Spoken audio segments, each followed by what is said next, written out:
Hello guys, good day. So meron na naman po tayong barya ngayon dito. So ito po yung pangalawa sa nakaraang coin hunting series natin na mga 5 piso coins. So ito po yung second batch. Yan, mga BSP series po lahat ito. And ito po ay approximately 250 pesos. Kasi hinati nga po natin yun pong worth 500 pesos po na mga 5 piso coins. Para po hindi naman po masyadong mahaba ang ating video. So sana po makahan tayo ngayon ng mga semi hard to find. Ang semi hard to find po dito sa ngayon, ayun pong year 1999, year 2000 at year 2017. At ang hard to find naman po ay year 2006. So yun pong year 2007 at year 2008 ay parang wala pong ginawa ang BSP. So yan pong mga mint years na yan ang susubukan nating ma-hunt for today's coin hunting. At sana po ay swertehin po tayo ngayon. At bago po natin ito simulan ay mag-intro muna tayo.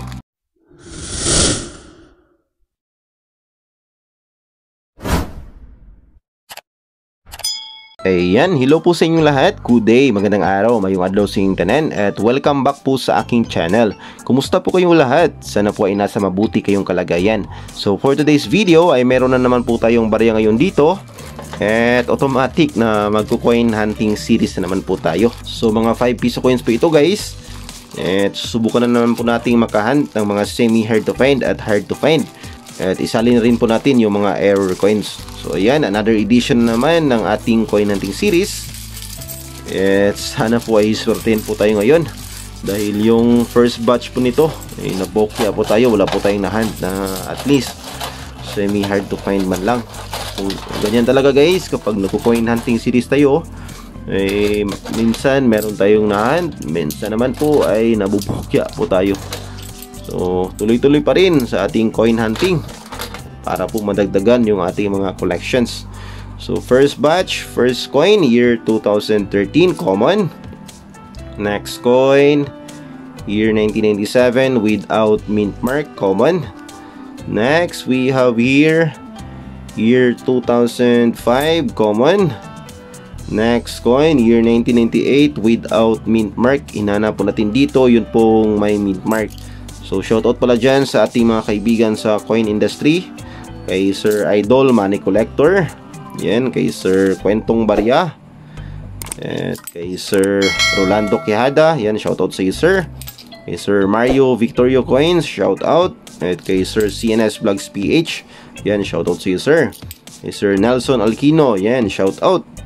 At kay Sir JCS Coins and Collectibles, shoutout sa iyo sir. At kay Sir Saudi Boy TV, yan, shoutout. At pati na rin kay Sir Coin Banknotes TV, yan. At sa lahat po ng ating mga avid viewers, maraming salamat po sa inyong patuloy na panonood at sa pagsuporta dito po sa ating munting channel. Yan, shoutout sa inyong lahat. At naglalabo na naman ang ating camera. Anong nangyayari dito? Hindi po ma-focus. So next coin, ano ba to? Yan, reverse 1, 2005, common. Next, year 2013, common. Next coin, year 2014, common. At year 2002, last coin of the first batch. Yan, tapos ng ating first batch. Proceed tayo guys sa second batch. Yan, medyo bihira na rin po talaga makahanap ng mga semi hard to find ngayon.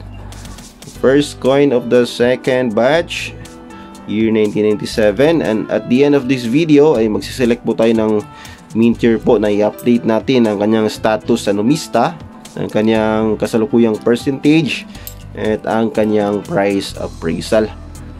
Yan. So year 2012, common. Year 2003, itong year 2003 kaya ang i-update natin mamaya. Yan, itabi natin yan. Next, year 1998, common. Year 1997, common. Next, parang ano to? Parang 2009? 2013. Akala ko 2009. Next coin, year 2001, common. Next, we have here year 2004, common. Next coin, 1998 without mint mark pa rin. Hinanap po talaga natin dyan. Yun pong with mint mark. Yun po ay mataas po ang value kasi napakailap. Bihira lamang po ang mga collector na merong 1998 na with mint mark. Yan. Next, year 2001, common.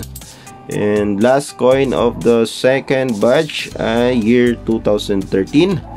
Yan, so we are done with our second batch. Proceed tayo guys sa last and final batch.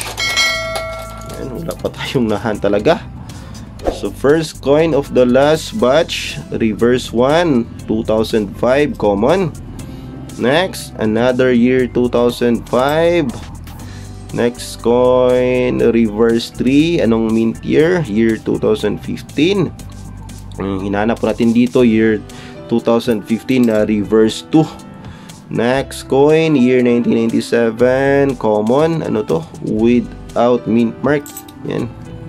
Next, year 2013, common. Next coin, year 2012, reverse 3, common. Next, we have here, year 2005 again. Yan, may pagka-weak strike pa yung kanyang scallop border. Yan, halos hindi na po makita yung scallop border. Yan, pati rin po dito sa kanyang reverse. Yan, pero common mint year yan. Next, year 2005 again. Next coin, year 2004. Yan, common. Next, year 2003. Yan. Next coin, reverse 1. Year 2002, ton coin. Yan, maganda pa sana yung kanyang mga details. Yan, yung kanyang scallop border. Yan, kitang-kita pa. Yan, lutang na lutang. Pero dito sa bandang itaas sa reverse, medyo weak strike. Yan. So, common na mga error yan. Yan, mga slim or slight errors. Next, year 2011, reverse 2. Hinahanap po natin dito, yun pong reverse 3. Yun po yung may value, yung may added value. Kasi medyo semi-hard to find. So, next coin, reverse 3, 2013, common.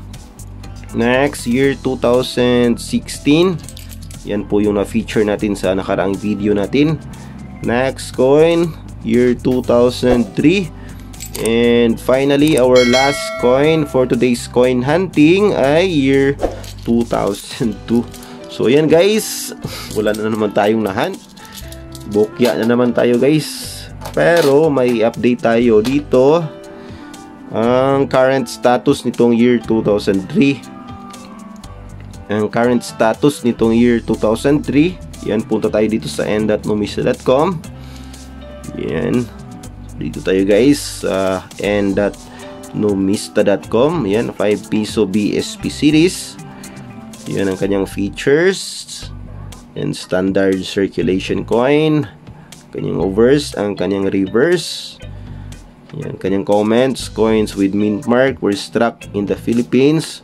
Coins without mint mark were struck in Canada by RCM in 1995, 1997, and 1998. So, ayan guys. So, may dalawang uri. May from RCM without mint mark at yung may mint mark ay made from BSP. So, punta tayo guys sa year 2003. Yan po ang i-update natin ngayon. So, ayan guys. Ito po yung current status ng year 2003. Yan, isang variation lamang. At ang kanyang kasalukuyang percentage ay 19%. So, medyo mataas pa po. Pero, meron siyang price appraisal dito. So, sa kanyang good, very good, sa fine, at sa very fine, at sa kanyang extra fine condition, ay pare-pareho lamang po ang kanyang price appraisal. So, 13 pesos. At dito po sa kanyang almost uncirculated, ay umangat lamang po ng 1 piso. Ayan, 14 pesos. At so far, bakante po dito sa uncirculated na condition. So, ayan guys, ang update dito po sa year 2003. So, medyo mababa pa po ang kanyang price appraisal kasi medyo common pa nga po. So, yan, year 2003.